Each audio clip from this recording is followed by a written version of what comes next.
Welcome to 3-Minute Talks with your district social workers. Today we're going to be talking about transitions, particularly May and going into summer and what that's like for our kids and families. So last week and this week have been really intense at times, both at work and at home. And I've heard from many that their kids can be pretty intense and emotional during this time as well. And I've seen this with my kiddos included. And sometimes this time of year can feel really hard. And that had me wondering why before school gets out, it just can feel really intense at times. Why are our kids sometimes having a hard time when there's so much to look forward to?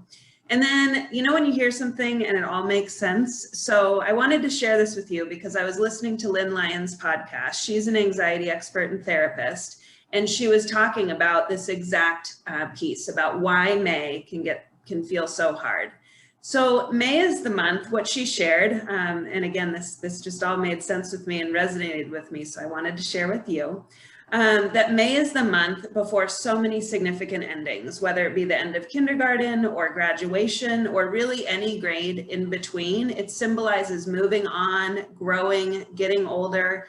So many of these events celebrate this with parties and celebrations. We have the summer to look forward to. So from anxiety's perspective, all of a sudden, we're asking our kids and students to prepare for a whole ton of future unknowns. They're saying goodbye to their teacher, perhaps their peer group and school, moving levels to an unknown new class and teacher. And they've got 2 upcoming months to think about what next year will look like.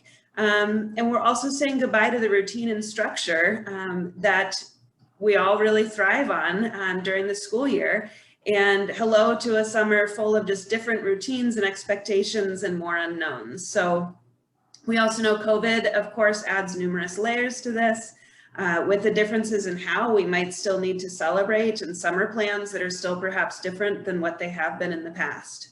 So just after hearing this podcast and thinking more about just what is it about May, this all made so much more sense. So I'm hopeful that if you are experiencing gosh, what the heck is this about this month? Then this might be helpful for you to keep it in perspective.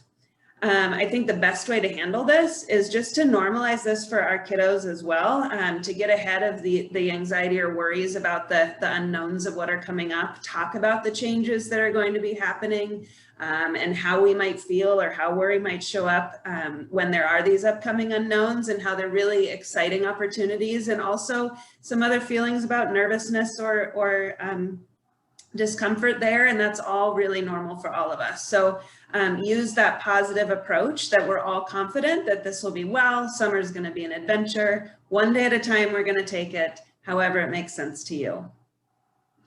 Thank you so much for joining us today. And next week, we're going to be highlighting 2 resources specifically to teenage youth that they can access themselves, particularly as we head into the summer. We look forward to seeing you next week. Bye.